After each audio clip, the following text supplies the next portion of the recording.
Akala ko madali lang. Akala ko wala na akong kailangang intindihin. Akala ko wala na akong maging problema sa aking mga alagang inaalagaan. Akala mo lang wala, pero meron! Meron! Meron! Sorry. Hello mga kabakyard, welcome back again to my YouTube channel. So bago tayo pumunta sa topic natin for today, shoutout muna tayo. Shoutout sa iyo Papa Joms. Shoutout sa iyo Gerald Doconio. Isang magandang umaga po sa ating lahat mga kabakyard. Sa video natin ngayon, isi-share ko lang ang mga maling bagay na hindi pala dapat ginagawa kapag ikaw ay pumapasok sa hobby ng pag-iibon o di kaya ikaw ay nag-aalaga ng mga ibon. So pag-usapan natin ngayon ang 6 na hindi pala natin pwedeng gawin sa pag-aalaga ng ibon. Bilang newbie o baguhan sa larangan ng pag-iibon, marami tayong dapat pang malaman at minsan akala natin tama na tayo sa ginagawa natin sa kanila. Pero sinasampal pala tayo ng katotohanan. Mali pala ang ginagawa natin sa pag-aalaga ng ibon. Para malaman ninyo kung ano yung mga kamalian natin, start na tayo ka-backyard. So unang kamalian is yung tinatawag na wrong pairing o maling pagkapares ng ibon. Ang mga ganitong bagay ay naranasan ko na, lalong-lalo na sa mga African lovebirds na ibon, na ang akala natin dahil banded na sila sa flying cage ay pair na sila na pwede nating ilagay sa breeding cage na pagparisin sila doon. May iba pala na same gender sila at doon lang natin nalaman na marami na pala ang kanilang itlog na naibigay. So pag ganyan ang senaryo ng African lovebird, either same female sila o di kaya same male. Kasi ang normal na African lovebirds, pag once nagbibigay sila ng itlog sa inyo, 5 to 6 eggs lang po ang binibigay nila. Kapag running to 10 eggs hanggang 15 eggs, so ang tendency po dyan, wrong pairing po ang ipinagpares nyo na ibon dahil baka same female sila o di kaya same male ang kanilang gender. So mayroon naman tayong mga dapat gawin para ma-sure natin na accurate ang gender ng ating mga alagang ibon, lalong-lalo na sa mga African lovebirds na ang hirap talaga nilang i-gender pag once mga young pa sila. So pwede tayong magpa-DNA sa ating mga alagang ibon para 98% accurate ang kanilang gender, para hindi masayang ang panahon mo at para hindi ka mag-antay ng matagal sa ibon mong ipinagpares na wrong pairing pala sila. So sayang sa panahon mga kabakyard.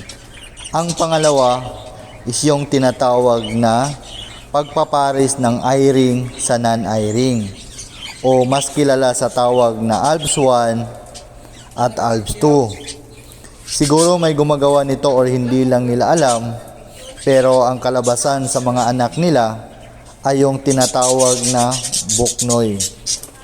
Pangalawa mga kabakyard, high age gap mixing ay pinagsama-sama ang adult or matured at young na mga ibon sa flying cage. Ito ay mahalaga lalo sa mga young birds o bagong harvest.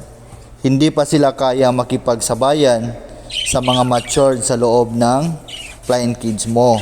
At kung isasama mo sila sa mga adult, malamang ay bubugin lamang sila. Lalong-lalo na yung mga hen kasi territorial yon. Kaya ang maganda mong gawin kung may mga bago kang harvest na mga painakay, dapat maghiwalay ang adult at mga young para maiwasan natin ang pagka-bully ng mga bagong baba na ibon dahil ang kanilang lakas is hindi po katulad sa mga matured na matagal na sa flying cage mo. Pangatlo, feeding seeds only or bird seeds lamang ay ibinibigay nyo na patuka at ipinapakain sa mga ibon. Kung ito lang ang ibinibigay natin sa ating mga alaga, ay magiging kulang o hindi pa napupunan ang kailangan ng mga katawan nila. Kasi nga, hindi lang naman sa bird seeds nabubuhay ang mga ibon. Pwede silang kumain ng mga gulay at alternative foods katulad ng malunggay, talbos ng kamote, kangkong, pichay, at marami pang iba na pwede nilang mapagkukunan ng mga vitamins at kailangan nila sa kanilang katawan. At kailangan din tayong magbigay ng mga vitamins at minerals para mapunan ang kanilang pangangailangan. At nakasalalay din sa iyo ang mga bagay na to. So bago tayo magpatuloy sa pang-apat, baka naman ka-backyard, hasta ko ng pibor sa inyo. Please like, share, and subscribe para lumago pa ang munting channel natin. So pumunta na tayo sa pang-apat na dahilan. Proper location. Ito yung paglalagay sa tamang pwesto sa aviary natin o yung cage sa ating ibon. Napapansin nyo, ang ibang mga breeders nasa indoor ang mga cages nila para sa kanilang ibon. Ganyan kasi ang ginagawa nila para hindi mabulabog at hindi maistorbo ang mga ibon sa mga predator katulad ng daga, pusa, aso, at iba pa. Importante kasi na safe ang ating mga alagang ibon para tuloy-tuloy ang kanilang pag-itlog at pagbigay ng mga painakay sa atin para mag-successful ang ating breeding sa kanila. So, panglima mga ka-backyard, too much excitement. So, ito po yung palagi kang sumisilip minuminuto sa nest box ng iyong alagang ibon dahil nga masyado kang excited. Masyado kang excited na mayroon na silang itlog, napisa na yung painakay nila. So, kapag may itlog ang alaga mong ibon and then palagi kang sumisilip, minuminuto, oras-oras sinisilip mo sila. So, yan ay hindi maganda sa iyong alagang ibon dahil binibigyan mo lang ng dahilan na may stress ang iyong alagang ibon. So, pag once may stress po ang alaga mong hen, so ang tendency po niyan, ilalaglag po niya ang itlog. Kaya pag once nalaglag na yung itlog, so wala na.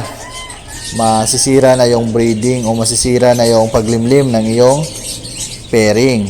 And then kapag may painakay naman siya, then palagi mo ding sinisilip. So ang tendency po niyan, patayin po ng hen ang kanyang painakay. Dahil yan sa iyo ka-backyard, dahil palagi mo silang sinisilip at sa ginagawa mo niyan is nakabibigay po ng stress sa iyong alagang ibon ang ginagawa mo. So para maiwasan mo ang ganong mga pangyayari, dapat huwag mong silipin minuminuto, oras-oras ang iyong alagang ibon. Hayaan mo sila na maging free sa loob ng cages nila kung ano yung mga dapat nilang gawin bilang pairing sa loob ng iyong breeding area. So ang pang-anim mga ka-backyard, lack of knowledge o kulang sa kaalaman. Mahirap no? Kung papasok tayo sa pag-ibon na wala talaga tayong knowledge o kaalaman kung paano mag-alaga, paano mag-breed. Kasi mag-invest tayo ng oras, mag-invest tayo ng pira, pagod, at yung mga aalagaan natin ay may buhay sila. Kaya sana bago tayo mag-start at pasukin ang hobby ng pag-ibon o pag-aalaga ng ibon, dapat alamin muna natin kung anong ibon ang gusto mong alagaan na hindi na mamatay sa mga kamay mo. Kasi pag kulang ka sa kaalaman, ang mangyayari, may posibilidad na mamatay ang ibon mo at sayang din ang pira mo. Kaya bago tayo mag-alaga, mag-research ka muna dahil high-tech na tayo ngayon. Nandito na si Mr. Google, nandito na si Mr. YouTube na paglagay mo lang sa mga gusto mong malaman is mayroon ka na makikita mga explanation mayroon ka na makikitang ideas patungkol sa problema mo o patungkol sa dagdag kaalaman mo sa pag-start ng pag-iibon o sa pagsisimula ng hobby ng pag-iibon. Kaya ito lang yung ma-advise ko sa inyo mga kabakyard.